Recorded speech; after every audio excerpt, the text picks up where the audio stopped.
راديو إرنا راديو إرنا كاب كتما باريس محلالف في إرتوان غازت إنياتا زدالو نتسا راديو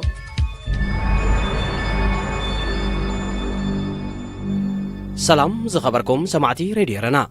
لومي 18 مسكرم كلتاشحن 19 نيو زعلت زي مبل 18 عمت فتصامي تصليم تاريخ خبيرترا ان ذكرليو ناي لومي تحستونا بملؤون ابزي زدهابك خونيو مكتالكم بخبر نعدم 18 مسكرم مبل 18 عمت فتصامي تصليم تاريخ خبيرترا يذكر اسرائيل نربعه ايرتراوያን زهرمي حلقه بوليس جبننيا تبايلو فرنسا نسودان 60 مليون دولار بحجز كتبيا هذه إذاعة إرنا زينب بزرزر منجست إيرترا نناي بحث غازيطاتات بمعصاو ندالوتنن غازيطኛታትን كمو دما ጽገናው ለውጢን ዝጠለቡ ላዕለወ ሰበስልጣናቱ ነበር በልማማ በመቕያድ ሃልዋቶም ዘጥፋሉ ፍጻሜ ጸሊም ታሪኽ ኣብ ኤርትራ መበል 18 ዓመቱ ይዝከራሎ እቲ መንግስቲ ቅድሚ 18 ዓመታት ልክዕ ከም ዛዕለት ኣብ 18 መስከረም ብመንገዲ ማዕከን ዜኑ ኣብ ዘመሓላለፎ መግለጺ ካብ 18 መስከረም 2001 ናትሒዘን ናይ ብሕቲ ጋዜጣታት ንግዚኡ ደው ከም ዝበላ ብምሕባር ነዳለውተንን ጋዜጠኛታተንን ከካብ ዝነበርዎ ናሃደነ ናብ ቤት ማእሰርቲ ከም ዘእተዎም ኣይርስዓን ኣዳለውቲ ናይ ብሕቲ ጋዜጠኛታተንን ከምኡ ድማ ሰበስልጣናት መንግስቲ ነበርን ናብ ቤት ማእሰርቲ ካብ ዘእተውሉ ወርሒ መስከረም 2001 ናብ ቤት ፍርዲ ከም ዘይቀረቡን መንግስቲ ኣብ ልዕሊኦም ዝወሰዶ ስጉምቲ ዝኾነ ሕጋዊ መስርሕ ከም ዘይተኸተለን ይፍለጥ ኣብ ልዕሊ እዚ እቲ መንግስቲ ነዞም ዜጋታት ስድራ ቤታቶም ኣብ ዘይበጽሕዎምን ዳህዮም ኣብ ዘይፍለጥን ሃልዋቶም ኣጥፊዎም ኣሎ ሓያሎ ካብዞም ጋዜጠኛታትን ሰበስልጣን ነበርን ብሰንኪ ኣረሜናዊ ኣተሓዛት ስርዓት ህይወቶም ከም ዝሓለፈ ይዝግለጽ ጋዜጠኛታትን ሰበስልጣን ነበርን ን18 ዓመታት ዳህዮም ዘጥፈ መንግስቲ ኤርትራ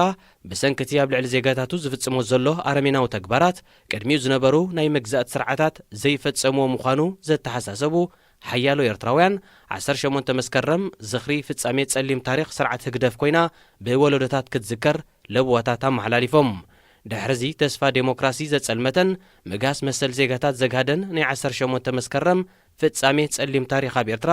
ቅድሚዚ ኣብ ዝኾነ ይኹን እዋን ኣብ ግዜ መግዛእት ስርዓታት ሃይለ ስላሴን ደርግን እውን እንተኾነ ተራእዩ ዘይፈልጥ ዋሕዚ ኤርትራውያን ናብ ስደት ግኑን ተርእዮን ምስልን ኤርትራ ኮይኑ ይርከብ ኣብዘን ዝሓለፈ 18 ዓመታት ኣብ ኤርትራ ብጉዳይ ሃይማኖት ስግረዶብ ፖለቲካን ካልእን ኣሽሓት ዜጋታት በብእዋኑ ተኣሲሮም እዮም ነርባዕተ ኤርትራውያን ዝሃረመ ሓለቓ ፖሊስ እስራኤል ኮማንደር ክሪል ናዛሮቭ በቤት ፍርዲ ገበነኛ ከም ዝተባለ መርበብ ሓበሬታ ሃረፅ ኣፍሊጡ እቲ ሓለቓ ፖሊስ ኣብ መስከረም 2016 ኤርትራውያን ናብ ዝነበርዎ ባር ድሕሪ ምእታው ንኹሎም ብጉስጢና ሃረሞም ናይ ጸጥታ መቆጻጸሪ ተተካል ካሜራ ይሰኒድዎ እቲ ክሱስ ብ16 መስከረም ኣብ ቤት ፍርዲ ኣብ ዝቐረበሉ እቲ ዝፈጸሞ ተግባር ካብ ሓደ ኣብ ዴሞክራስያዊት ሃገር ስርዓትን ሕግን ክኽብር ዝተመዘዘ ሰብ ዘይትጽበዮ ኣነዋር ተግባር ክብል ዳኛ ነቒፍዎ እንተኾነ ንሱ እቶም ኤርትራውያን ካሃርሙኑ ምጀመሩ እየ ግብረ መልሲ ጀሚረ ኢሉ ክምጉት እኳ እንተፈተነ ዝተቐርጸ ቪድዮ ከም ዘርእዮ ግና ናብቲ ባር ኣትዩ ድሕሪ 12 ሰከንድታት ጥራዩ ብጉስጢ ክትህራረም ጀሚሩ ቤት ፍርዲ እስራኤል እቲ ሓለቓ ፖሊስ ገበነኛ ኮይኑ እኳ እንተረኸቦ እንታይ ዓይነት መቕጻዕቲ ከም ዝብይነሉ ኣይተፈልጠን መንግስቲ ፈረንሳ ንመሰጋገሪ መንግስቲ ሱዳን ዘለዎ ደገፍ ብምግላጽ 60 ሚልዮን ዩሮ ሓገዝ ከበርክት ምዃኑ ኣፍሊጡ እቲ መንግስቲ ነዘፍለጠ ሚኒስተር ጉዳያት ወጻኢ ዦን ኢቭ ሌድሪያ ብሶኒ 16 መስከረም ናብ ካርቶም ድሕሪ ምብጽሕ እዩ ንሱ ምስ ቀዳማይ ሚኒስተር ሱዳን ዓብደላ ሓምዶቕ ኣብ ዝተራኸበሉ ኣብ ሓዳስ ሱዳን ኢና ዘለና ነዛ ሓዳስ ሱዳን ዘሎና ደገፍ ድማ ነረጋግጽ ክብል ቃል ኣስሚዑ ፕረዚደንት ፈረንሳ ኢማኑኤል ማክሮን ንቀዳማይ ሚኒስተር ሱዳን ዓብደላ ሓምዶቕ ናብ ፓሪስ ክበጽሕ ወጋዊ ዕድመ ከም ዘቕረበሉ ኣቐዲሙ ኤምባሲ ፈረንሳ ካብ ካርቱም ምግላጹ ይዝከር ሃገራት ኤውሮጳ ንመሰጋገሪ መንግስቲ ሱዳን ዘለዎን ደገፍ ብምርግጋጽ እቲ ሃገር ናብ ጎደና ዴሞክራሲ ክትምርሽ ክትሓጋገዛ ምዃነን ዝገልጻ ሚኒስተር ጉዳያት ወጻኢ ጀርመን ሄኮ ማስ ብ3 መስከረም ኣብ ዘካየዶ ተመሳሳሊ ዑደት ንሱዳን ናይ 15 ሚልዮን ዩሮ ሓገዝ ተመባጽዑ ሚኒስተራት ጉዳያት ወጻኢ ፈረንሳን ጀርመንን በብወገኖም ምስ ሚኒስተር ጉዳያት ወጻኢ ሱዳን ኣስማ ዓብደላ ዝተራኸብሉ ኣብ ልዕሊ ሱዳን ጸኒዑ ዝጸንሐ እገዳታት ክልዓል ድፊት ክገብሩ ምዃኖም ቃል ኣትዮም ኣለዉ ዜና ኣብዚ ይፍጸም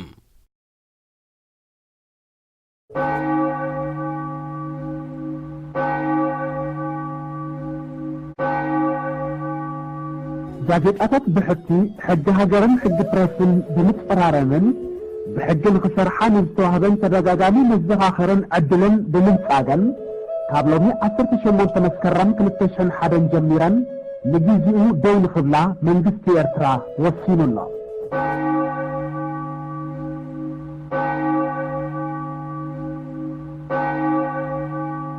ንዝኽሪ 18 መስከረም ብዝምልከት ዝመጻና ዘሎ ደብዳቤታት ገና ይቕጽል ዘሎ ዝኸበርኩም ሰማዕትና ንሎሚ ኣብ መስከረም ንኽረም ብዝብል ኣርእስቲ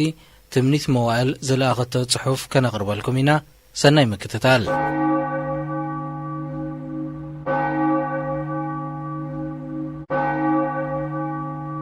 ጋዜጣታት ብሕቲ ሕጊ ሃገርን ሕጊ ፕረስን ብምትፈራረምን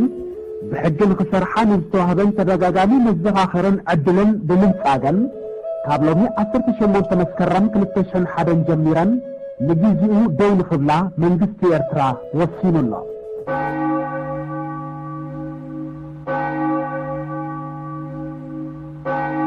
10 ዓመታት ንድሕሪት ተመሊስና ንወርሒ መስከረም ንዝክራ ስለ ዘለና ተስፋ ስለ ዝሃበኒየ ኣብ መስከረም ንኽረም ክብል ጽሑፈይ ዝጀመርኩ እወ ሓንቲ ኣኽሳብ ትወልድ ኣብ ሃገርና ፍትሒ ክሳብ ዝነግስ ዝተመቁሑ ክሳብ ዝፍትሑ ዝተዓበሰ ክሳብ ዝኽፈት ዝጠመየ ክሳብ ዝጸግብ በዚያ ወርሒ መስከረም ዝቐረብ ዘሎ ናይ ቃልስን መብጽዓን ወኒ ንቐጽል ኣብ መስከረም ንኽረም ወርሒ መስከረም ሽምያ ረኺባ እምበር ሃገርና ኩሉ ግዜ ወርሒ መስከረም እዩ። ነፍሲ ወከፍ መዓልቲ ወርሒ ዓመት ንብዙሓት ስድራ ቤታት ኤርትራ ወርሒ መስከረም እዩ። በብሓደ ክንጽብጽብ እንተ ንኽእል ካብቶም ኣብ ወርሒ መስከረም 2001 ዝተኣስሩ ድሒሩ ኣብዚ 10 ዓመታት ዝሰዓብዎም ይወዝሑ። ንኣብነት እቲ ኣብ ጋዜጠኛታትን ጸሓፍትን ዝቐጸለ ምእሳርን ምድስካልን ከም ዘይሰርሑ ምግባርን ኣብ ዝሓለፈ ዓመታት ብዝኸፍአ መልክዑ ይቐጺሉ። መስከረም 2001 መጀመርታ እምበር መወዳእታ ኣይነበረን። ግና እውን መወዳእትኡስ መዓስ ምዃኑ ዝፈለጥ የለን። ጥራይ ኣይንዘንግዕ ኣብ መስከረም ንኽረም ንኹሎምቶም ኣብ መቑሕ ዘለዉ ክንዝክሮም ግቡእ እኳ እንተኾነ ብድሩትነት ጊዜን ዓቕምን ግን እስከ ንገለ ክንጠቅስ እቲ ብበዓል ስዩም ፀሃየ ጆሽዋ ኣማኒኤል ኣስራት ስዒድ ዓብድልቃድር ሳላሕ አልጀዛይር ዝጀመረ ምእሳር ኣብ 2007 ቀጺሉ ኣብ 2009 በዓል መለስ ንጉሰ ግርማይ አብርሃም ኢሳቅ አብርሃም ሙሉ ብርሃን ሃብተ ገብርኤል ሃብተ ማርያም ነጋሲ ይርጋአለም ፍስሃ በረኸት ምስግና ወዲ ዞሞ ካልኦት ብዙሓት ኣብ ሬድዮ ትምህርትን ዓበይቲ ብጃምላ ዝተሓፍስሉ ጊዜ ስዒቡ ብዛዕባ ጆሽዋ ብዙሕ ክብሎ ዝደሊ ሕጂ ክብል ዘይምኽኣለ ይሓዝን። ጆሽዋ ግን ካብ ጊዜ ብረታዊ ቃልስት ሒዙውን ብብቕዓቱ ብልሑ ኮታ ንነገራት ኣቐዲሙ ክርዳእ ብምኽኣሉ ግዳይ ዝኾነ ዜጋ እዩ። ተጋዳላይ ስዩም ፀሃየ ሙሉእ ስድራ ቤቱ ዝተጋድሉ ሃገራዊ ኣበርክትኡ ብሓደ ውልቀ ሰብ ክትገልጾ ዘጸግም ሓደ ብቑዕ ናይ ፕረስ ትካል ከም ዘዕነኻ ጌርካ ክቝጸር ዝግብኦ ሃገራዊ ክሳራ እዩ። ምስ ግጥሚ ፍቕሪ ከም ዝሕዘኒ ዝገበሩኒ መለስ ንጉሰ እርጋአለም ፍስሃን ግርማይ አብርሃምን እዮም። ብሞያዊ ብቕዓቶም ፍቕሮም በጃ ኮይኖም ብልና ኣለዉ ክብሪ ሃቦም። ግርማይ ንዝሞተ ግጥሚ እውን ዘተስእ ድምፂ ነይርዎ። ሓቂ ክዛረብ ደቂሰ ኸለኹውን ግርማይ ግጥሚ የንብብ እንተልዩ እትስእ ነይረ። ግጥሚ ግርማይ ከይሓልፈኒ ክብል ክንደይ ጊዜ ኣውቶቡስ ገዲፋትኒ ብእግረይ ለፋዕ ዘይበልኩ። ሓደ እዋን እቲ ንሱ ዘቕርቦ ዝነበረ መደብ ስነ ጥበብ ካልእ ሰብ ከቕርቦ ስለ ዝጀመረ ሰንቢደ ረኺበ ሓቲተዮ። እቲ ምኽንያት ኣይነገረንን ኣይደቀስኩን ንኻልኦት ሓቲተ ተሓቂ ፈሊጠዮ። ግርማይ ኣብቲ ዘቕርቦ ዝነበረ ዓምዲ ስነ ጥበብ ንብሰሎሙን ድራር ዝተዳለወት ናይ ቴሌቪዥን ድራማ ዝነቅፍ መደብ ስለ ዘቕረበዩ ካብ ስርሑ ከም ዝድስክል ተገይሩ ነይሩ። እቲ ዝነበረ ልሙድ ኣሰራርሓ ኣብ ንሓደ መንግስቲ ዝደልዮ ስነ ጥበባዊ በፂሑ ስራሓቱ ስለ ዝነቐፈሉ ጌጋ ኮይኑ ግርማይ ከም ዝድስክል ተገይሩ። ኣብ ቴሌቪዥን እውን ተመሳሳሊ መደብ ዘዳለወት ተመሳሳሊ ዕጫ ከም ዝገጠማ ሰሚዐ። ሽዑ ዓድና ጠቕሊላ መላገፂ ውሕዳት ብምዃና ደመ ይፈልሐ። ሕጂ ኸዓ ግጥሙ ምኡዝ ድምፁ بعبيو هيوتو تقليل ناس إنايو مولو برهان هابتا جبريل ون أمكل خال نكله يزفلطه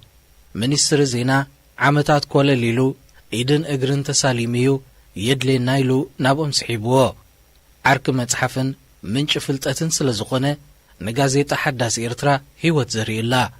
أبتت أمتي سبات يتكور سلزنبرة كاب صحفاتو سبات أبي هيوتهم بمسا نخلاتن مكران كي تسنفو انتاي كمز قبرو أرئينا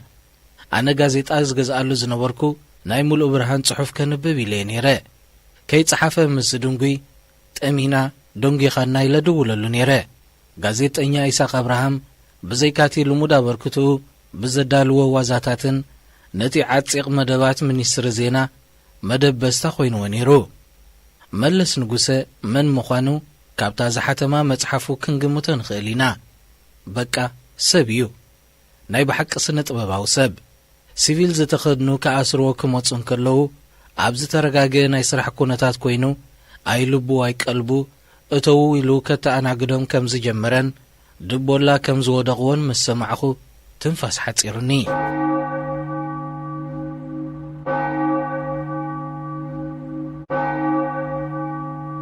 ጋዜጣታት ብሕቲ ሕጊ ሃገርን ሕጊ ፕረስን ብምትፈራረምን ብሕጊ ንክሰርሓን ዝተዋህበን ተደጋጋሚ መዘኻኸርን ዕድልን ብምንጻገን ካብ ሎሚ 18 መስከረም 2001 ጀሚረን ንግዚኡ ደው ንኽብላ መንግስቲ ኤርትራ ወሲኑ ኣሎ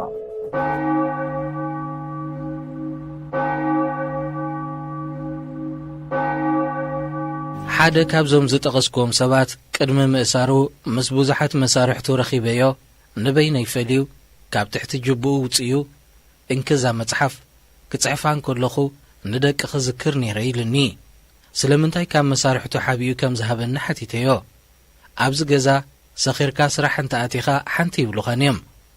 መጽሓፍ ጽሒፉን ተሰሚዖም ግን ይጻብኡኻዮም ኢልኒ ካብዚ ንላዕሊ ተስፋ መጻኢ ወለዶ ዘጸልመት ጭብጥ የለን ገለ ካብቲ ብዛዕባ ዞም ሰባት ዝጠቐስኩሉ ምኽንያት ንሕና ንፈልጦ እንተዘይመስኪርናሎም መን ይኽነግረሎም ሓደራኹም እቶም ኣፍና ዘይተለጉመ ነዞም ዕዉሳት ልሳን ንኹኖም እንተ ንሶም ግን ነታ ዘፍቅርዋ ሃገሮም ብሞይኦም ሞባእ ኮይኖሙለዮም ናትና ስሞም ምልዓል ምስ ናቶም ኣበርክቶ ክወዳድር እንከሎ ትርጉም ዘለዎ ኣይኮነን ክቱር ፍቕሪ ናይ ጽሑፍ ስለ ዝነበረኒ ሓደ መዓልቲ ከምቲ ዝደልዮ ብሓርነትን ሓላፍነትን ክጽሕፍ ሓስብ ስለ ዝነበርኩ መንግስቲ ኤርትራ ኣብዚ ጉዳይ ዘለዎ ተሓሕዛ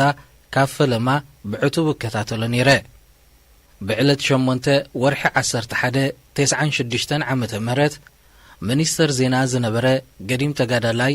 ሕጂ ምስ ጉጅለ 15 መእተዊኡ ዘይተፈልጠ በራኺ ገብረ ስላሴ ናብ ንጥፈታት ፕረስ ዝሳተፉ ሰባት ኣብ ሲኔማ ካፒቶል ዝገበረ ኣኼባ ተሳቲፈ ነይረ ሽዑ ሚኒስተር በራኺ ኣብ ንጥፈታት ፕረስ ዝሳተፉ ሰባት ከማልእዎ ዝግባእ ነጥብታት ጠቒሱ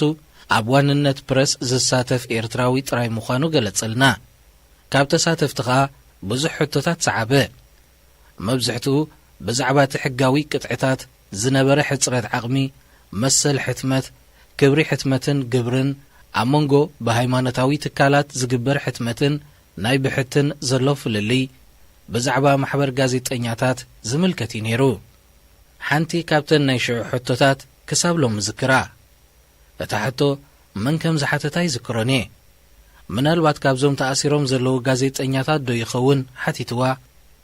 እቲ መላሳይ ግን ብርግጽ እፈልጦን ዘይርስዑን ሰብ እዩ ሚኒስተር በራኺ ገብረ ስላሴ እቲ ሓታታይ ተኣሲሩን ተሃልዩ ተሓታታይን መላሳይን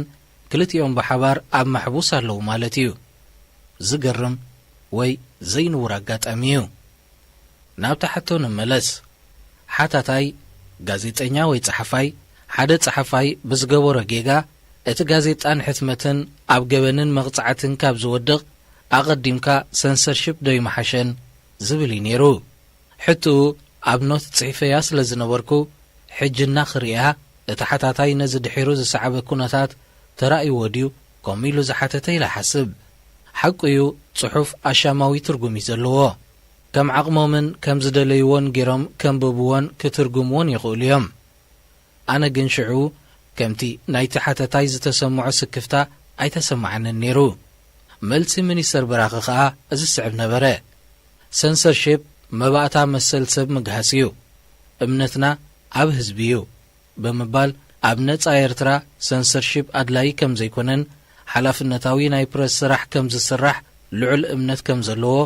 ኣባታዊ ምኽሪ ብዝመስል ገለጸልና። ጸኒሑ ካልእ ሓታታይ ሰንሰርሺፕ እንተዘየለ ስለምንታይ ሕቶና ናብ ሚኒስትር ዜና ናቕርብ ክብል ሓተተ። ሚኒስትር በራኺ ነፍሲ ወከፍ ሕትመት 2 ቅዳሕ ንሚኒስትር ዜና ምሃብ ግዴታ ምዃኑ ብምግላጽ ናብ ፈቓድ ዋኒን ክንከይድ እንተኾይንና መሰነይታ ደብዳቤ ናይ ሚኒስትር ዜና ከም ዘድልየናን ድሮ ዝሓተቱ ከም ዘለውን እቲ ኣኼባ ዝተገብረሉ ምኽንያት መበራበሪ ምዃኑ ናብርሃልና።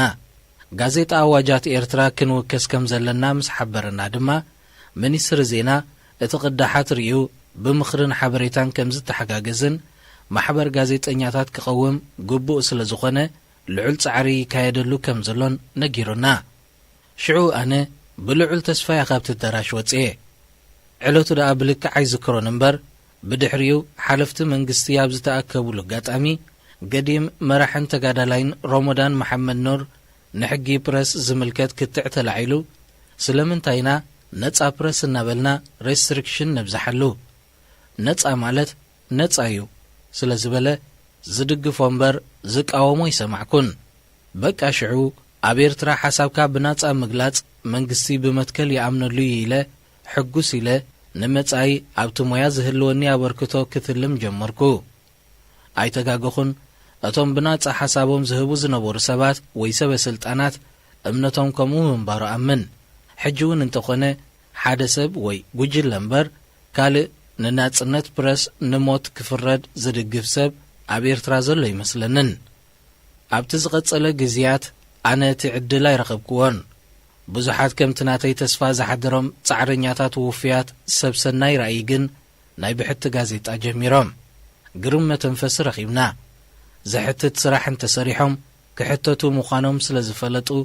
መብዛሕትኦም እቲ መንግስቲ ካብ ዝደልዮ ቋንቋ ብዙሕ ኣይረሓቑን። ሚኒስተር ምክልኻል ጀነራል ስብሓት ኤፍሬም ኣብ ብዙሕ ኣጋጣሚታት ዝደጋግማ ጥቕስላ። ንሳ ኸዓ ኩናት ኳሕ እንተኢላ ቀዳመይቲ እትመውት ሓቂ እያ ትብል እያ። ኩናት ምስ ኢትዮጵያ ምስ ተጀመረ እምበኣር እዞም ሞያዊ ግዴትኦም ገዲድዎም ነታ ዝተቐንጸለት ሓቂ መቓብራ ዘጣየቓ ጋዜጣታት ናይታ ሓቂ ዕጫ በፂሕወን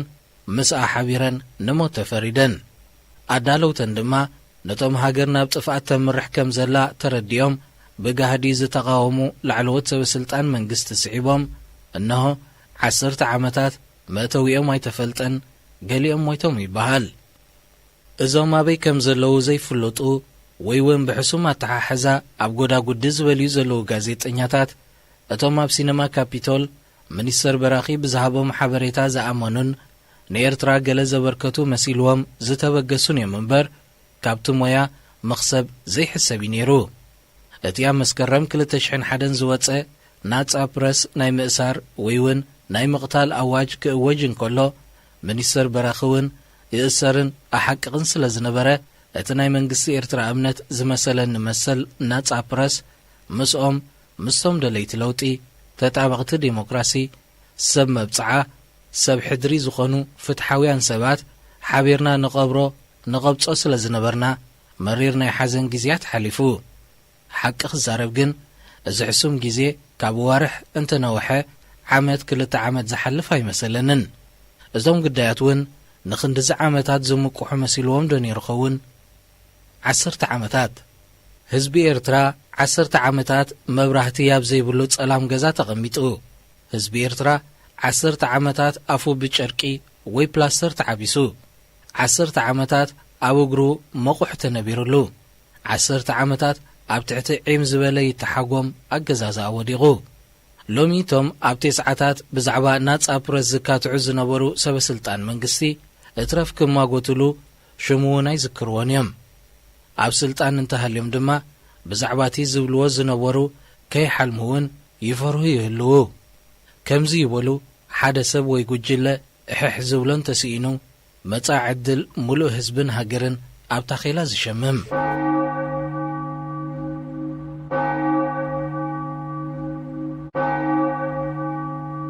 ጋዜጣታት ብሕቲ ሕጊ ሃገርን ሕጊ ፕረስን ብምፅራረምን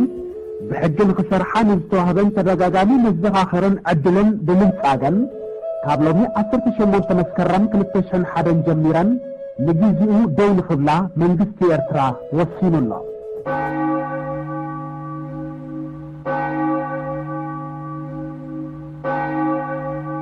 እዞም ቅድሚ 10 ዓመታት በጃ ዝኾኑና ፖለቲካውያን መራሕትን ጋዜጠኛታትን ጽቡቕ ምሕሳብ ስለ ዝሓይሽ ኣለዉ ንበል። ከመይ ይህልው? ንጥዕና ዘይምረጽ ኩነታት ኣየር ኣብ ዘለዎ፣ ሰብ ብርሃን ኣብ ዘይርየሉ፣ ድምፂ ብዘይሰምዓሉ፣ ፈውሲ ሞት ኣብ ዝዕንገለሉ ኣብ ጎዳጉዳ 10 ዓመታት ተኣሲሮም እንታይ ዓይነት ምህላው ክኸውን ይኽእል? ነዚ ኩሉ ሕሰም ዕድመ ምድፋእ ጥዕና ምስኣን ብዓብዩ ኸዓ ዝተጠለምዎ በጃ ዝኾንዎ ዝፈጥረሎም ጓህ ንመላኣሉ። ካብኦም ጥዑይ ሰብ ንረክብ ዶ ንኸውን? ኩሉ ግዜ ንበይነይ ተጨንቕን ንሕተያ እሞ መልሳ ንረኽበሉ መዓልቲ ከይነውሕ ጥራይ ኩልና ነንኽእሎ ንግበር። እዞም ሰባት ካብ ሰብ ከም ዘይተፈጥሩ ካብ ቤተሰቦም፣ ደቆም፣ መቕርቦም፣ ኣፍቀርቶም ን10 ዓመታት ክስወሩን ከለዉ ናቶም ህይወት ኣብ ማይ ከም ዝኣተወ ጨው እስከ ንቝጸሮ ደቆምን ስድራ ቤቶም እንከ ናይ 10 ዓመታት ቃንዞኦም ብምንታይ ክንልክዖ ንኽእል? እቶም ህፃናት ዝገደፉ ወላዲኦም ወይ ወላዲቶም ኣይፈልጡን እዮም። እቶም ፍቕሪ ወላድን ውሉድን ከስተማቕሩ ዝጀመሩ ኸዓ 10 ዓመታት ኣብ ህይወቶም ብዝሕዝን መገዲ ተወሲኹ ስለ ዘሎ 10 ዓመት ኣብ ቈልዑ ድማ ኣዝዩ ብዙሕ ስለ ዝኾነ ድሮቲ ናይ ወላድን ውሉድን ምትእስሳር ብዘሰንብድ ፍጻሜታት ተተኪኡ እቲ ናይ ቅድም ሃሲስ እዩ። 2 ዓመት ይገብር ሓደ ዘመደይ ንኤርትራ ንዕረፍቲ ምስ መጸ ካብ ኤውሮጳ ንኣሜሪካ ክኸይድ እንከሎ ኣብ ነፋሪት ዝረኸባ ብዛዕባ ኣስቴር ፍስሓ ጽዮን ትገልጽ ብሮሹር ካብ ቦርሱ ውፅኡ እዚኣ ትፈልጥያ ዶ? ኣበይ ኣላ በለኒ። ኣጸቢቐ ከም ዝፈልጣን ሓንቲ ካብቶም ዴሞክራስያዊት ሃገር ክትህልወና ለውጢ ዝሓተቱ መራሕቲ ምዃናን ምስ ነገርክዎ ኣብ ገጹ ናይ ምግራም ምልክት ስለ ዝተዓዘብኩ ብዙሕ ዝተረዳእንን ዝኣመነንን ኣይመሰለንን። ንሳም ብጾታን ካብ ዝእሰሩ ድሃይ ከም ዘይብሎም ምስ ነገርክዎ መሊሱ ጋን ተሰርሐ። እዚ መንእሰይ ኣብ ኤውሮጳ ስለ ዝዓበየ ሰብ ገበኑ ከይተነግረን ፍርዱ ከይሰምዐን ምስ ቤተሰቡ ከይተራኸበን ከም ዝጠፍእ ንመጀመርያ ጊዜ ኣብ ተዓደይ ኢሉ ዝመጻ ኤርትራ ከም ዝተገብረዩ ዝሰምዕ ነይሩ። እታ ብሮሹር ሰብ ከይርኣ ሓቢአ ከንብባ ጀሚረ። ኣብ ሓንቲ መስመር ምስ በጻሕኩ ናውቲ ኸብደይ ዝሩ ክብል ተፈሊጡኒ። እቲ ብእንግሊዝኛ ዝተጻሕፈ ከምዚ ክጽመቕ ይኽእል። ንኣስቴር ከኣስርዋ ዝመጹ ወተሃደራት ርእዩ ዝሰንበደ እንኮ ውላዳ ኢቡ ሓገዝ ክረክብ ናብ ሚኒስተር ማሕሙድ ሸሪፎን ናጐየየ እንተኸደ ኣቦ እውን ቅድሚ ገለ ደቓይቕ ብወተሃደራት ተኣሲሩ ከይዱ ጸኒሕዎ ቁሩብ ደንጊዩ ይብል። ንኢቡ ካብ ብናጽልኡ ስለ ዝፈልጦ ኣብ ከብደይ ገለ ነገር ጠውላሕ ክብል ተፈለጠኒ። እስከ ዝቖልዓ ዝተሰምዖ ስምዒት ክንፍትኖ እኳ እንተዘይከኣልና ንገምቶ። ኢቡ ድሕሪኡ መውደቕ ወለዱ ከይፈለጠ 10 ዓመታት ገይሩሎ። እዚ ዛንታ እዚ ወላዲ ኾንካ ክትሰምዖ ዝጽወር ኣይኮነን። ደቆም ብፍሉይ ክንክንን ፍቕርን ይዕብዩ ከም ዝነበሩ ዝዕለለሎም ሚኒስተር ጴጥሮስ ሰሎሞንን በዓልቲ ቤቱ ኣስቴርን እውን ተመሳሳሊ ዕጫ ይገጢምዎም። 4 ደቆም ዘኽቲሞም። እዞም ኣብ ዘይተጸበዩ ዕድመን ጊዜን ሃንደበት ስድሮኦም ዝተመንጠሉ ቖልዑ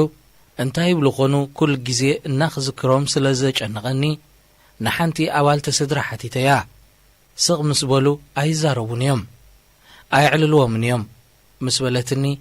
ናይ ጥዕና ስለ ዘይኮነ ሰንቢደ ቁሩብ ደኣ ዋላይ ሞልቆምን ደጊመ ሓቲተያ ሓደ እዋን እባ እታ ንእሽተይ መዓስዮም ባባን ማማን ዝመፁ ምስ በለት እቶም ዓበይቲ ስቕ በለቲ ኣይመፁን እዮም ኢሎም ገኒሖም ኣይላትኒ። ኣብ እምሮ እዞም ህፃናት ሕጂ እኳ ኣጓብዝ ኮይኖም እንታይ ዓይነት ስምዒት ከም ዘሎ ሕጂ እውን ክንግምት ንኽእል ኢና። ንቦታ ወላዲ ዝትክእ ስለ ዘየለ ኸዓ ኣብቲ ኣገዳሲ ዕድሚኦም ስድሮኦም ተዘሚቶም ዝገበርካ እንተገበርካ ዘይትካዕ 10 ዓመታት ካብ ዕድሚኦም ተመንጢሎም ኣቶም ሰባት ዝወለደን ዝዘመደን ኣብ ልዕሊ መትዓቢቱን መጋድልቱን ከምዚ ዓይነት ጭካነ የርኢ። እዛ ጉዳይ እናኽዝክር ዓቕለ ይጽብብ። እዚ ስምዒት ኣብዚ በዝሒ ኤርትራዊ ከም ዘሎ ርግጸኛ እየ ብዛዕባ ሓደ ክልተ ስድራ ወይ እውን ብኻልእ መገዲ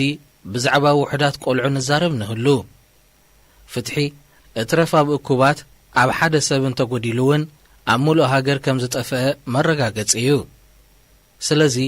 እዚ ኣብ ውሽጢ 10 ዓመታት ኣብ ውልቅን ስድራን ዝተፈጸመ ገበን ኣብ እንርእየሉ ግዜ ብሩህ ምስልቲ ሃገርን ህዝብን ወሪድዎ ዘሎ ሓሳረ መከራን ይዘረጋግጸልና 6 ወርሒ ይገብር ሓንቲ ፈታዊተይ ካብ ኤውሮጳ ናብ ኤርትራ ምስ መጸት ከም ገለ ኢልና ናብ ፖለቲካዊ ዕላል ኣተና ኣቐዲመ ከም ዝፈልጣ ፍትሓዊ ርእይቶታት ስለ ዝነበራ ኣብ ወጻኢ ኣብ ነጻ ዓድና ተቐመጡስ ስለምንታይ ነዞም ዝተኣስሩ ከም ዘይሓትሎም ሓቲተያ ምእሳር ኳ ውሕዶም ክርሸኑ ኸማን ነይርዎም ኣሕዋትና ብሰንኮም እንዲዮም ተሰዊኦምን ተማሪኾምን በለትኒ ብስምባደ ዝኣክል እንታይ ከም ዝሰማዕኩ ተጠራጠርኩ ተዓኒደ ምስ ረኣየትኒ ሰሚዕ ከለኺ ንሕና ኣብ ግዜ ወራር ወያነ ነጽዋር መግዝኢ ዘዋፅኣናያ ገንዘብ ኣብ ኤውሮጳዊ ሕብረት ዝነበረ ኣምባሳደር ካብቶም G15 ስለ ዝነበረ ንሕና ሰላም እምበር ውግእ ኣየድልየናን ኢሉ እቲ ኣጽዋር ከም ዘይግዛእ ገይሩ ኣሕዋትና መዋግእ ሲኢኖም ተሰዊኦምን ተማሪኾምን ኣስፊሓ ደገመትለይ ኣነ ዘዘረባ ብቑሪ እዝነይ ስለ ዝሰማዕክዎ ገሪምኒ እቲ በዲሉ ትብሎ ዝነበረት ኣምባሳደር ንዓኣ ናይ ቀረባ ሰባዩ ግን ብጾቱን ሃገሩን ኣግዲዑ ከዲዑ ኢላ ስለ ተኣምን ተረሽኑ እንተተሰምዕውን ይግብኦ እዩ ምበለት ከረዳኣ ዝከኣለኒ ጽዒረ ኣይተዓወትኩን ነቲ ንሳ ዝበለቶ ከም ቅቡል ወሲደ ስለምንታይ እሞ ብገበኖም ዘይፍረዱ ኢለያ ገበኖም ዘቕትሎም ስለ ዝኾነ ካብ ምቕታል ድሒኖም ተኣሲሮም ምህላዎም መንግስቲ ኤርትራ ፍትሓዊ ኣተሓሕዛ ከም ዝገበረሎም እያ ተኣምን ሽዑ እምነት እዚ ኣብ ብዙሓት ኤርትራውያን ከይህሉ ተማህለልኩ ግን ርግጸኛ እየ እዛ ሓበሬታ ንበይና ከም ዘይተነግራ በቃ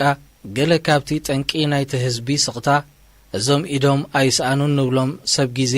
ዘናብሮም ዝመስሎም ዘቃንዮም ዘሎ ዝሰበኽዎ ስብከት እዩ ተቐቢሩ ዝነብር ሓቂ ስለ ዘየለ ጽባሕ ኩሉ ነገር ኣብ ቃልዕ ምስ ወፀ መን ይገበነኛ ህዝቢ ክፈርዶ እዩ ከምቲ ዘይወግሕ መሲልዋ ኣብ ቦኽራ ዝበሃል ግን ዘይወግሕ መሲልዎም ነዚ ገርህኛ ኣማነ ህዝቢ ማእዝኑ የስሕትዎ ኣለዉ ዓመት መፀ ገለዶዞም እስራ ትፍትሑ ኾኑ ኢለ ግልጽ ብል እየ ግን ግደድኻም ጥራይ ኮይንና ብዕለት 21 ወርሒ 298 ፕሬዚደንት ኢሳያስ አፈወርቂ ንሕቶታት ህዝቢ ኣብ ኣዳራሽ ምምሕዳር ከተማ ኣስመራ ኣብ ዝምልሰሉ ዝነበረ እዋን ኣብ ኩሉ ዓዲ ስለ ዝግበር መንግስቲ ስለምንታይ እስራት ከም ዘይፈትሕ ተሓቲቱ ንሱ ብዙሓት እስራት ስለ ዘይብልና ኢና እስራት ዘይንፈትሕን ምሕረት ዘይንእውጅን እቶም ከምኡ ዝገብሩ ዓመት ብዙሓት እስራት ስለ ዝውሰኹ እዮም እቲ ገበናት ከዓ ብገበናዊ ጉዳይ ዝተታሕዘ ተታሒዙሎ ክብል መለሰ ሎሚ እቲ ፕሬዚደንት ምስ ህዝቢ ተራኺቡ ሕቶታት ህዝቢ ኣይመልስን እዩ ኣጋጣሚ እንተዝሕተት ግን ነዛ ቅድሚ 13 ዓመታት ዝበላ ብዝኸፍአ መልክዑ ከምቲ ምስ ጋዜጠኛ አልጀዚራ ዝገበሮ መደገማ ኣብ ስልጣን ዘንቲ ዕለት ዝነብር የለን እሞ መራሒና ኣዋደቓ የጸብቐን ካብ ከምዚ ዓይነት ኣዋደቓ የድሕንና ንሕና ግን በዛ ወርሒ መስከረም ነዞም ሞባእ ዝኾኑና ዝሃብናዮም ጊዜ ንቐጽል ኣይነቋርጽ ክሳብቲ ናብ ንደልዮ ንበጽሕ ኣብ መስከረም ንኽረም ትምኒት መዋእል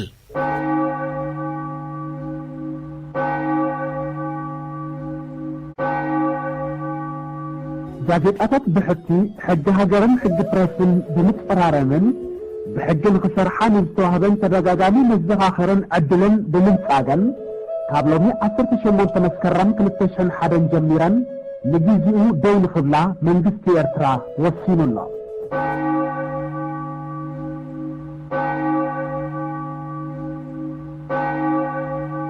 ካብ ዒላ ጻዕዳ ክሳብ ዒላ ዒሮ በኣራራት ኢዮብ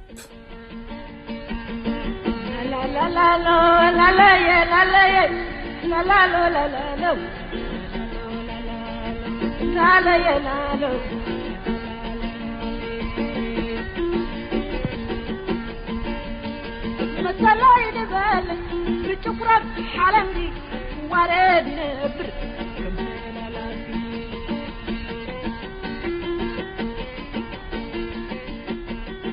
تاب شعنشعت ميتن سن حدن مجمار برتاوي قالسي زبسرتنا ورح مسكرم أو كل تشحن حدن عم تمهرت عفنان جويان مرحت صوران هجرن أركانتنان مأسرتي قدايم كادراتنان غزيت إنياتاتنان أرديات الناس نزا كبرت ورحي بحابننك أنزان كابن ذكرى درو 14 عمتات كوين له يخون مبر تاريخ صورة إيرترا تاريخ صنعاتن حابن طرح زي كونه تاريخ بوليتيكاوي قرقوسن قلسن تاريخ كينات حد حدن دمنون سلزخونه بزعبا زي بزملكات بتصحافيتن قطعميتن قرارات إيوب إلى تصعدا شحن شعتميتن سنة حموشتن إلى عيرو كلتا شحن حدن بزبلا رستي نحلفون هلون بمزمات تاريخات لنا لا ترخ أنه إذن بعيز جمرة كلتا قرات إلى تصعدان إلى عيرون مفلم تانا يتجكان زملؤون زسكحكا قفعي استفتصمو اللبوتان سمن أبيات مأسرتين مبقس قفعي تمالن لومن زخونا لو مخنيات جن بفيدل إن إلا بزبل كالن سلز جمرا يكونان إذا عيرا عيرويلنا نتصوعا أركاناتنا تغيرو ملازو اللوبوتا اتقند متصويعا إلا عيروي ولو كواب تفلالي اوان انتخوني أب كلتي بوتاتات زطفقو نصحات هاقريان تقالستي ني حساب فللين بوزحنتن بصروتن للزبن كفتح بزي مخالو اتي كالاوي قريجتات ناب قداماي درجة معراقونيو الزحزن تاريخ كون كوين زلا سلازي من اسيات تولد لنا أبعيلا تعدا نحركا ويكا محبر شوعاتك اتفوان كلو اتا تقبار اقرم كساب سحل بتيحا اللخو بلتهم مرحت تحقي سعبين نايتي استخدتلو وقوي سقمتي تمارسو كم زهادنو ما يحاسولون سلازغونا خا شعون دهري انزقت سالي حد من النقاط ناب عبن دماو كينات حد عريقو تقادلت تقادلو حرنت بمرحتهم بستفت سمع عنوات كابتان ناتسنات هاجر كقالوسو زوفرلو برخاتات إيرترا بحيل تدفيهم ناب قروع بالتنبحو هاجراتن تسدو اتبدهري زمتسن أبتا كاليت ودب زنبرن من سينبر كأ نتاريخ زرسع تاريخ سلز دقم إنه تتكبار سعريرو نعومون أركب لهم سلم عبالة تكنولوجي لومي درجز بزحك تفولت أصدر خانجر أب إنترنت جوجل بمركب يركبي حركة ويك محبر شوعات تنتلكا وزعب حركة بوزه نجار تفل التخل بشعين شعتم 250 شمونتن حركة كتمسرة كلا مبقسئة ناي سودان هاقراوي منقصاصن دي ساوسل فينيري بالحدي كاب جمرتي منقصاص نبر محمد سعيد نعود صلاي كيف الطمن ننحر هدوم كي لحقومون بمالت كايوم بوهيثات ببشوعات زتودبو ممرحة محبر حادنات ناتسنات ديمقراسياي إيرترا مهنات زبل كوينو صار حادنات بزخونو مس إثيوبيا زنبرو حيلتات بوليسن كالوتن بمتحبار بحتير جزء علوا من قستجيرهم نتسرعات كالي وين يروح حسبهم جنرال تدلعوا بيت مزمن كسازي كرخب فتنا غير نيرون يبهالي انتخوني قلت يفوس لازموتي اتو قداي امنتاي كم زبصحيا يفلتن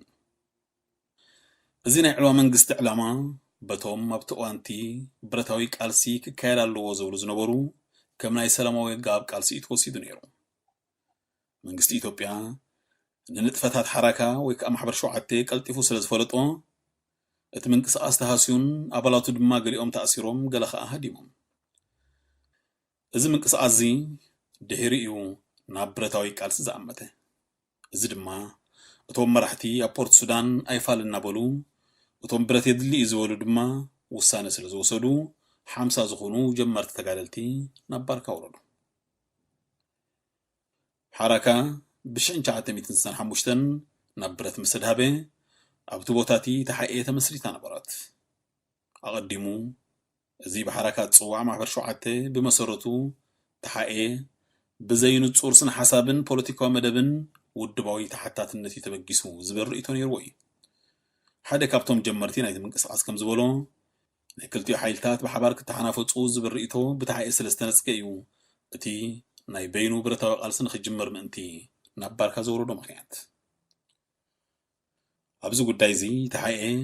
ብረት ሰሪቆም እኒኦም ተበጊሶም ትብል ብተወሳኺ ተሓኤ ናይ 40ታትን 50ታትን ዝነበረ ናይ ተቃውሞ ሓይሊ ወራሲት ወይ ከዓ ዋና ኣነ ንበይኒ እየ ዝብል እምነት ከም ዝነበረ ይዝንቶ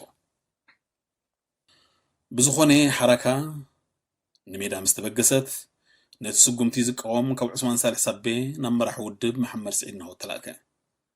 እቲ መልእኽቲ ኣብ ሜዳ ኤርትራ ሓርነታዊ ውድብ ተመስሪቱ ስለ ዘሎ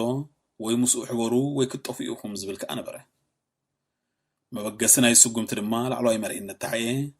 አንጻር ሓረካ ወይ ከዓ አንጻር ማሕበር 7 ወተሃደራዊ ስጉምቲ ክትወስድ ስለ ዝወሰነት እዩ ይብሎ እዚ እናፈለጡ ግን መሪሕነት ሓረካ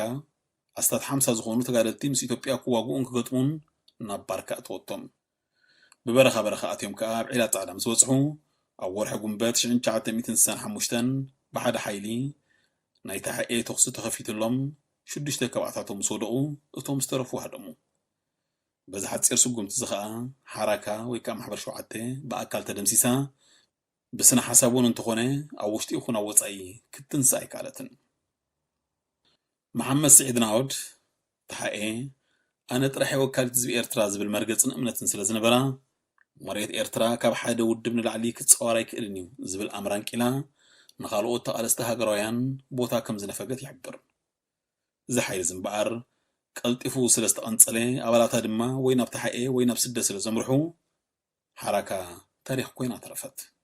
ግን ኣይተረሳዕትን ምክንያቱ ኣብ ታሪክ እታ መፈለምታ ቃልሲ ዝጀመረት ንስያ ዝብሉ ስለ ዘለዉ በዚ ከዓ ተሓኤ ነቶም ለውጥን ፅገናን ዝጠልቡ ዝነበሩ ደቃ ስለዘይአንገደት እቲ ሜዳ ኤርትራ ካብ ሓደ ውድብ ንላዕሊ ክፀውር ኣይክእልን እዩ ዝብል መርገፂኣ ተመሊሱ ስለ ዝወቕዓ ንባዕላውን ተደፊኣ ካብ ሜዳ ኤርትራ ኣልገሰት ክሳብ ጠቕሊላ ናብ ስደት እተኣቱን እትፈናጨልን ግን ኣብ መስርሕ ቃልሲ ኣሸሓት ጀጋኑ ደቂ ህዝቢ ንቅዱስ ዕላማ ናጽነት በጃ ሓሊፎምን ተሰዊኦምን هاجراي دبل بتقرب حلمي ورد نبر لا لا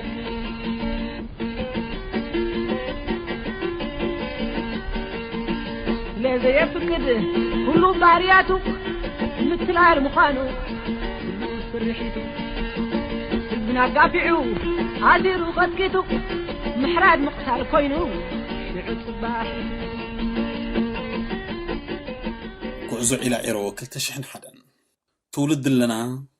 ኣብ መወዳእታ 4ታትን 50ታትን ፈለማ ስሳታትን ዝተወልደ ትውልድ ስለ ዝኾነ ብምሉኡ በኣካል ክህሉ ይክእልን ምክንያቱ ምንጭ ናይዚ ብዓይኒ ግዜን ዘመንን ተተራእዩ እቲ ዘሎ እቲ ናይ ሰላማዊ ናብራ መሪፁ ኣብ ዝተፈላለየ ኩርናዓት ዓለምን ኣብ ውሽጥን ኣብ ኢትዮጵያን ካልኦት ናይ ኣፍሪቃ ሃገራትን ዝነብር እናሸምገለ ዝኸይድ ዘሎ ኣካል እቲ ያለና ዝበሃል ኣካል ናይ ዝጉጅለ እዚ እቲ ንናጽነት ዝወፈረን ኣብ ማሕበራትን ውሽጢ ሃገር ዝተሓባበረን ብምድንጋጽ ሓገዝ ዝሃበን ብወግዒ ኣይወደብ እምበር ብድሕሪ ናጽነት ድማ ሓንጎፋ ኢሉ ናብ ሃገር ተመሊሱ ናብራ ክገብር ዝፈተነን ሓፋሽ ውድባት ነበርን እዩ ዘጠቃልል ስለዚ ድማ እዚ ኣዝዩ ልዑል ስምዒትን ግዜን ናብ ቃልሲ ኤርትራ ዝወፍወ ኮይኑ ሎሚ ግን ሕድሩ ተጠሊሙ ወይ ኣነ ነዚ ዴ ተቃሊሰ ዝብል ዘሎ እዩ ከም ባህሪ መጠን ድማ ካብ 7ታት ጀሚሩ ናይ ከም ድላይ ስምዒት ዝነበሮ መንእሰይ ኣብ ውሽጢ ውድባት እቲ መጀመርታ ናይ ተቃውሞን ናይ ሓድሽ ሓሳብ ምትእታውን ዘበርከተ ኣካል ክኸውን በቂዑ ነይሩ እዩ እቲ ገለ ብዕድል ይኹን ብጉርሒ ኣብ ተቃውሞ አንጻርተን ውድባት ከይኣተወ ግን ከዓ መሓዝነቱን ክእለቱ ናብ ገድሊ ብምብርካት ክሳብ እታ ኣብ ኩናት ወፊርካ ዘይምላስ እትመፅኦ ንገድሊ ኣስተዋፅኦ ዝገበረ እዩ ኤርትራ እቶም ናይ መጀመርታ መራሕቲ መንገዲ ናብ ጥፍኣት ኣብ ዒላ ጻዕዳ ዝኸፈለቶም ኣይተረዳእን ግን ፍልጠት ናይዚ ታሪኽን ጽልኡን ድማ ኣይተዘርግሐን ሓበሬታ ናይ ዘይምህላው ሽግር ኣብዚ እዩ ዝረአ ኣብ ምዕቡል ሃገር እዝን ወዲ ከምዝን ዝኣመሰሉ ተግባራት ሽዑ ንሽዑ ስለ ዝቃልዑ እቲ ህዝቢ ይሰምዕን ይፈልጥን ኣብ ኤርትራ ግን ናይ ስሳታት ከምዚ ዝኣምሰለ ወረንዛንታን ኣይነበራን ኢትዮጵያን ተፈሊጣ ድማ ፈሊጣውን ክትከውን ትኽእል እያ መንግስቲ ስለ ዝኾነት ንፕሮፓጋንዳ ክጥዕማ ናይ ሸፋቱ ናይ ሓድሕድ ውግእ ኣምሲላ እያ ተቕርቦ ነይራ እቲ ህዝቢ ድማ ነዞም ደቀይ ዝበሎም ግን ኣብ በረኻ ዝተመኑን ዝገበሉን ሰባት كمزي زأمثل تجباري جبرئهم زبل إمنات فتسموا وعين برون معولات هجرات أبزو جبرؤو رسم ممكناتن نتمهر أكل نابك المجنبار يسدوا منهم مهنياتو زياتهم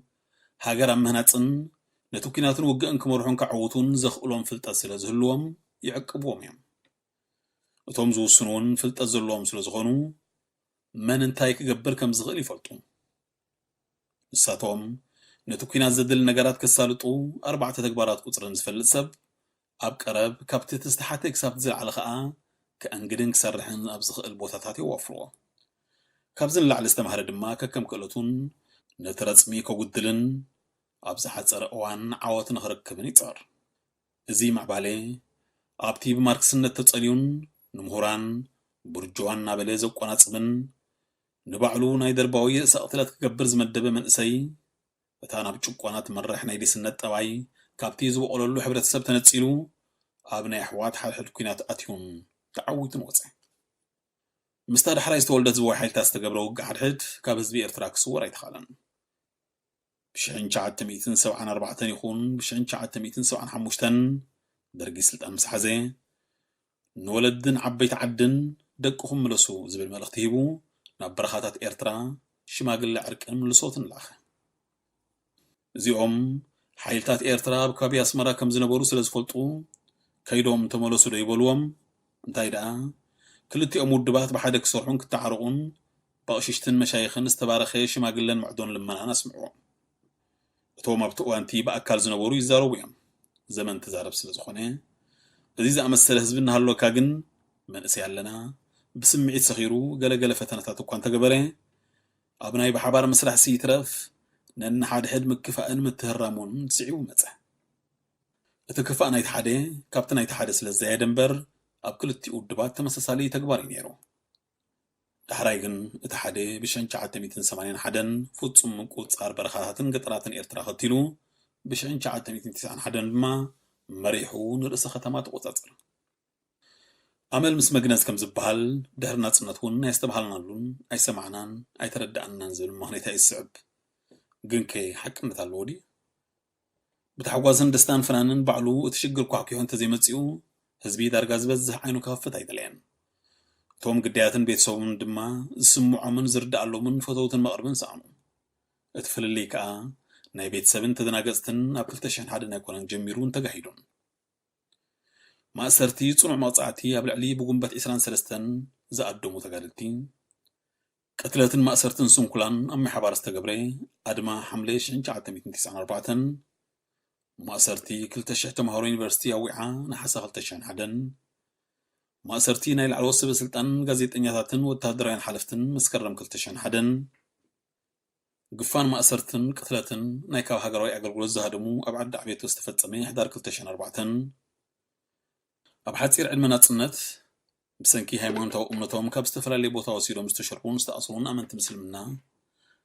أب استفلالي أوانات كاب زخونا بوتاتو سيدوم تقفو من هالواتهم زي فلوتو زيقاتات اتزرزر وزي موداتا جن اتزعوات اتزحسبي زي حسبا ينقل كم زبهال كينو معلتاو شجرة سجيركا متصاي هيوت بخمي جيرو يلوت مزبل حطو أب سب زي كونس أب تكال أب ناي حقي أبي أتفردن أب زتن بزحنة زأمن زورو ملستاتن يركب حقتات عالم كجمران كلوا اتي منفساونا تزبنن ونا بقمة أتينين نخد صحفا برأنزل لا عدي إنجليز ماغنا كارتا اتي مفلمتا ناي نقوصا بتحت حقي مخانوس تبسري عدنا يتخلو بدحي أزمت حقا منقستن العلاونا تحقي أمن نوابرون تكالاتني سلازي زيوم بشان كلتا 215 أبيلو بحقاونات كنبروس توقسون كسابلو مدمات عويتهم من نار أنا لومية بيسران حدن كفل زمن أفريقيا بحفشا كابتي ولي أطول زنبرتني عقرقر كونات النهارتن الناتا مهارتن اتخذوا اللقوان تسفاب لعدك كسب كمزلو يوزرد بمبال أرارات صحفات زازم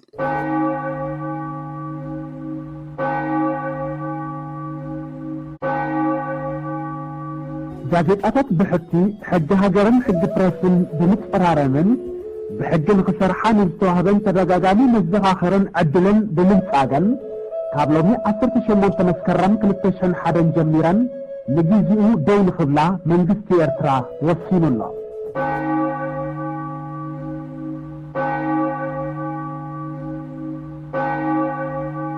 ዝኸበርኩም ሰማዕትና ዜናን ናይ ሰዓት ዚ ሓፈሻዊ ትሕዝቶናን ኣብዚ ዛዚምና ኣሎና ስለምክእታልኩም ደጊምና ንመስግን ሰላም